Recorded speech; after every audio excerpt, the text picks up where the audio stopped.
Hello everyone, welcome to my YouTube channel. हाँ तो guys, आप सभी कैसे हैं? और जो भी मुझे सब्सक्राइब करते हैं, मेरा वीडियो देखते हैं, तो उन सभी की मैं हृदय से आभारी हूँ। और आज दिवाली है। दिवाली आप सभी के लिए सुख समृद्धि लाए और मेरी मंगल कामनाएं है कि आप सभी सफलता की ओर अग्रसर हों। जो कुछ भी आपने अपने अचीवमेंट के लिए सोचा हो, वो सारी मनोकामनाएं आपकी पूरी हों। और मैं काफ़ी समय से छोटे छोटे ब्लॉग बना रही थी, तो आज दिवाली के शुभ मुहूर्त पर मैंने सोचा कि क्यों ना मैं एक सिविल कोड का ऑडियो बना दूं। और गाइज़, मैं बता दूं कि इस कोड की स्थापना 1995 में हुई थी। और जब 93 में मेरी शादी हुई थी, तो उस समय कोर्ट तहसील में थी। और उस वक्त मेरे हस्बैंड मुझे तहसील में अपना चैम्बर दिखाने ले गए थे।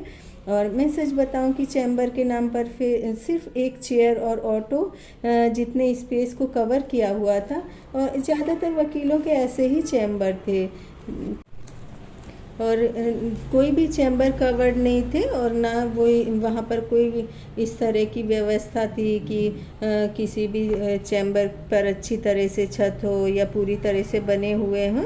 और कहीं तो किसी वकील ने अपने चैम्बर को पॉलीथीन से कवर कर रखा था, किसी ने टीन सेट से, और बहुत ही छोटे छोटे स्पेस में उनके चैम्बर थे।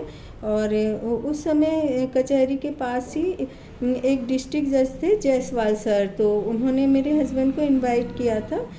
तो जब हम लोग वहाँ पर गए, तो उन सर को मेरे हस्बैंड ने बताया कि मेरी वाइफ कविता गज़ल वगैरह लिखती है। तो मैंने उनको, मैडम और सर को कविता गज़ल वगैरह सुनाई। तो जो मैडम थी वो भी काफ़ी सारी कविताएं लिखती थी, लेकिन उनकी और मेरी कविताओं में बहुत फ़र्क था, क्योंकि मैडम की लिटरेचर बहुत अच्छी थी और बुक्स वगैरह भी लिखती थी वो। तो मैं जिस तरह से मैं सोच रही थी कि मैं वीडियो बनाऊं, लेकिन मैं वीडियो उस तरह से नहीं बना पाई, क्योंकि मैं जिस तरह से वीडियो बना करके लेकर के आई थी ना, वो उस तरह से मेरे ऑडियो में, साउंड में सही से सेट नहीं बैठ पा रहा है। तो मैं सिर्फ इसका आपको ऑडियो ही दिखाऊंगी, लेकिन सारे सिंबल इसमें अच्छी तरह से हैं, आपको आराम से समझ आ जाएंगे। क्योंकि यहाँ पर आईएमटी कॉलेज का गेट नंबर 2 भी दिखाई दे रहा है, जहाँ से कि हमने कचहरी जाने के लिए एंट्रेंस शुरू करी थी। और उसके बाद में आईएमटी कॉलेज का गेट नंबर 2 दिखाई देगा आपको। और फिर थोड़ा सा आप आगे चलेंगे तो वहाँ पर आपको पुलिस कमिश्नर का कार्यालय दिखाई देगा। यहाँ पर भारी मात्रा में पुलिस फोर्स हमेशा तैनात रहती है। और कोई भी दुर्घटना होने या कोई भी दुर्घटना का आगाज़ होने से पहले ही ना सारी कचहरी पुलिस छावनी में तब्दील हो जाती है। और यहाँ पर सुरक्षा व्यवस्था बहुत ज़्यादा कड़ी होती है।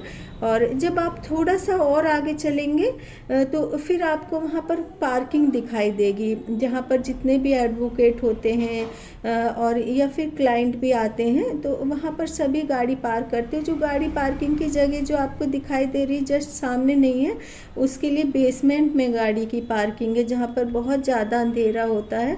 और अभी 15-20 दिन पहले मेरे हस्बैंड जब गाड़ी पार्क कर रहे थे, तो वहाँ काफ़ी अंधेरा था और वहाँ पर काफ़ी लोहे के रॉड वगैरह पड़े हुए थे। तो उस पर ही मेरे हस्बैंड गिर गए, मोबाइल भी एकदम टूट गया, चोट भी काफ़ी ज़्यादा लग रही थी। तो मुझे लगता है कि वहाँ पर लाइट वगैरह की व्यवस्था करनी चाहिए, क्योंकि वकील भी हमारे देश की जो सहायता में, केस वगैरह में कितनी मदद करते हैं लोगों की समस्याओं को सुलझाने में। तो मुझे लगता है कि उनके लिए भी कुछ ना कुछ सहयोग करते रहना चाहिए, उनकी परेशानियों का। और वहाँ जब हम लोग चैम्बर के अंदर जाते हैं, तो दोनों साइड में वकीलों के चैम्बर हैं। और अब फर्स्ट फ्लोर पर भी चैम्बर बन गए हैं। जब मैं शुरू में जाती थी, तो सिर्फ वहाँ पर ग्राउंड फ्लोर में ही चैम्बर बने हुए थे। और चैम्बर भी ऐसे पुरानी गलियों की तरह, जैसे कि पुराने शहर की पुरानी गलियाँ हैं, और ना वहाँ कोई लाइट का इंतज़ाम है। और सड़क भी अभी बनी हुई है, नहीं तो जब मैं पहले 3-4 साल पहले मैं जाती थी, तो उस समय वहाँ पर सड़क भी नहीं थी, और सड़क की जगह ऊबड़ खाबड़ रास्ते थे। और हम लोग जब रात में पूजा करने के लिए जाते थे, उस वक्त मुझे बहुत ज़्यादा परेशानी होती थी। मुझे तो ऐसा भी डर लग रहा था कि तेंदुआ ना आ जाए, क्योंकि तेंदुआ ना जब भी आता है तो कचहरी की रेकी ज़रूर से करके जाता है। और वहाँ पर तेंदुए के अलावा भी बंदर वगैरह भी अंधेरे में बहुत ज़्यादा रहते हैं। एक तरफ तो ये रिहायशी इलाका है और दूसरी तरफ यहाँ पर घने जंगल हैं। और फिर उसके बाद में हम लोग चैम्बर की तरफ गए। चैम्बर में तो बिल्कुल ही अंधेरा था, लेकिन फिर भी कल के दिवाली वाले दिन जितने भी वकील हैं वो सभी पूजा करने के लिए आते, तो सभी ने दिए जला रखे थे और अपने चैम्बर में लाइट भी जला करके रखी थी और इधर उधर आतिशबाजी भी हो रही थी, क्योंकि ये रिहायशी इलाका है। यहाँ चारों तरफ घर भी बने हुए हैं। और यहाँ पर आप और आगे देखेंगे तो यहाँ पर कोर्ट रूम भी है। तो यहाँ जो कोर्ट रूम है, यहाँ पर ही सारे फैसले वगैरह होते हैं। जो कोर्ट रूम है, कोर्ट रूम में ही केस से संबंधित बहस होती है, फैसला सुनाया जाता है। और एक बात मैं बता दूं कि वकीलों की लाइफ बहुत मुश्किल है। कोर्ट रूम में स्पेस कम होती है, बहस करना वक्त गाउन पहनना पड़ता है, बैंड लगाना पड़ता है, प्रॉपर ड्रेस में रहते हैं। तो केस से संबंधित और दोनों पक्षों के घर वाले भी होते हैं, दोनों पक्षों के वकीलों का स्टाफ होता है। तो वकीलों के लिए सिर्फ पंखा और बेतहासा भीड़ होती है। कई बार वकील बेहोश भी हो जाते हैं, कई वकीलों को हार्ट अटैक भी आ जाता है। और यूपी के सभी ज़िलों में कोर्ट रूम में और तहसील में और या फिर आप कचहरी देखें, सब जगह इसी तरह की व्यवस्था है। वकीलों के लिए कहते तो हैं कि वकील ही ख़राब रहते, लेकिन मुझे ऐसा लगता है कि वकीलों के लिए भी किसी तरह की कोई व्यवस्था नहीं की जाती है। मैंने लखनऊ में यूपी की एक कचहरी में देखा था, तो वहाँ पर जितने भी वकील थे वो एकदम ही ओपन स्पेस में बैठे हुए थे। उन्हें सिर्फ एक चेयर और एक छोटे छोटे से बेंच दिए गए थे, जैसे स्कूल में बच्चे बैठते, वहाँ पर उन्होंने अपनी फ़ाइल रखी थी। बारिश होने पे उनकी फ़ाइल भी भीग जाती है। और मुझे लगता है कि जो वकील भाई होते हैं इनके भी घर परिवार होते हैं और ये अपने घर परिवार के लिए रोजी रोटी चलाने के लिए चैम्बर पे बैठते हैं। तो इनके लिए अच्छे चैम्बर की व्यवस्था की जानी चाहिए, क्योंकि देश के हित में ये हमारा पूरा सहयोग करते हैं। और तो और इतने छोटे छोटे स्पेस के लिए वकीलों को किराया भी देना पड़ता है और चारों तरफ गंदगी रहती है, वहाँ कोई सफाई भी नहीं रहती है। और फिर हम लोग थोड़ा सा और आगे गए और मेरा चैम्बर आ गया। और जो हमारे चैम्बर के ऑनर है उन्होंने दरवाज़ा खोला और दरवाज़ा खोल करके फिर चारों तरफ और भी वकीलों के चैम्बर थे, सभी के दरवाज़ों पे लाइट और दिए लगे हुए दिख रहे थे। फिर हम लोगों ने पूजा करी और सारे में दिए लगाए और फिर हम लोग ना थोड़ा सा दिए वगैरह लगा करके ना फिर हम चैम्बर को बंद करके फिर थोड़ा सा आगे और गए। मैंने कहा छोटा सा वीडियो एक मैं और बना लेती जब मैं यहाँ आ ही गई हूँ।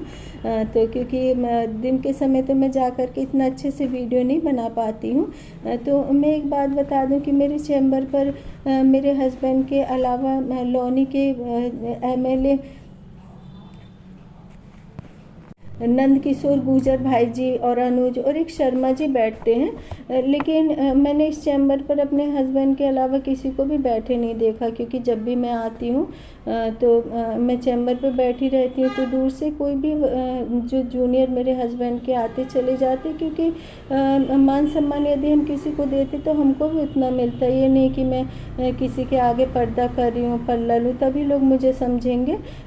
लेकिन मान सम्मान के लिए सिर्फ एक आँखों का झुकाना भी दूसरों का मान सम्मान के लिए बहुत ज़्यादा ज़रूरी होता है।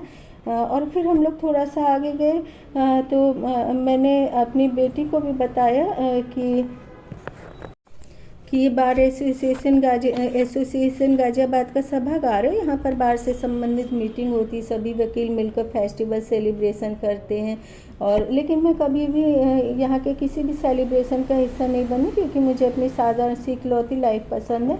और इलेक्शन के समय इसी सभागार में वोटिंग होती, इलेक्शन कमीशन में मेंबर बैठते हैं और बार के लिए हर साल वकीलों के लिए चंदा लिया जाता है। और एक बात बताऊं कि पहले मुझे बार एसोसिएशन का पता नहीं था। मुझे लगता था कि जो बार होती है वो सिर्फ बेवड़ेबाजी के लिए होती है। लेकिन बाद में मेरे हस्बैंड ने फिर मुझे बताया कि नहीं, ये जो बार एसोसिएशन होता है ये मीटिंग का होता है, ये जितनी भी वकीलों से रिलेटेड कार्रवाई होती है, स्पीच वगैरह होती वो सब यहाँ पर होते हैं। तो फिर मुझे पता चला। तो अब मेरी यहाँ पर दिवाली के जो मैं वीडियो बना रही थी, तो वहाँ की मेरी यात्रा समाप्त हुई। आप सभी को शुभ दिवाली।